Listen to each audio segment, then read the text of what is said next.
àmọ́ mo tún ti gbé kíyàn òun débi olóhùn àrèrè mo fẹ́ bá bàbá mi kan dúpẹ́ òrè lọ́wọ́ ọba ni. Happy birthday to you o bàbá mi Alhaji Ayobami Olabiyi Mudasiru Bobobi General Secretary gbogbo ẹgbẹ́ tàbá kárí ayé mo fẹ́ dúpẹ́ lọ́wọ́ ọba ní kórìmọ́jọ́ kanjú kú. Bàbá mi kò sígbà tí wà lò láyé ó ní mọ́sáré ọmọ kó tó di kó lọ ire níwá ire lẹ́yìn ní lágbára lọ́wọ́ ọba.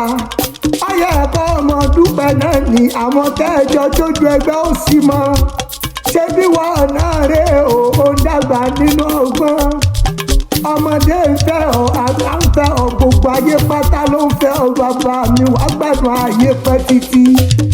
Ìbàdàn mèsì ọgọ̀ nílé Olúyọ̀lé kúkú nílé bàbá rẹ̀ Ìbàdàn ìlú Òjó ìlú Àjàyí ìlú Ìbíkúnlé ìlú Ògúnmọ́lá olódò gbòǹkẹ̀ rírí lójú ogun ọwọ́ kẹ̀ǹdẹ̀rẹ́ bí ìjà.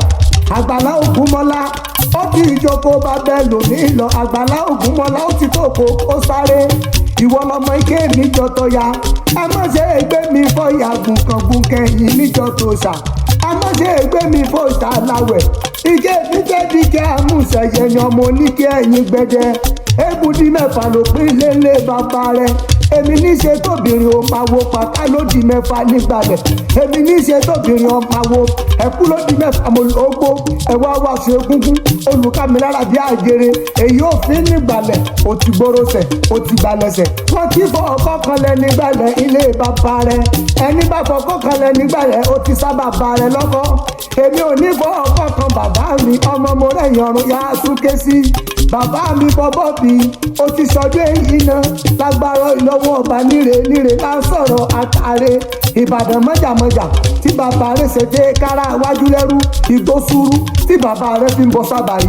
Igbó sùúrù tí bàbá rẹ̀ fi ń bológun. Bó bá dijọ́ ọjà ẹranṣẹ́ kọ sábàrí. Bó bá dijú eré ẹranṣẹ́ kọ lógun. Ẹni bá ní òkú bá mi sọ fún wọn pé kí ibẹ̀ kí rojú yọwé òkú ọ̀pẹ kí yọmọ riwo.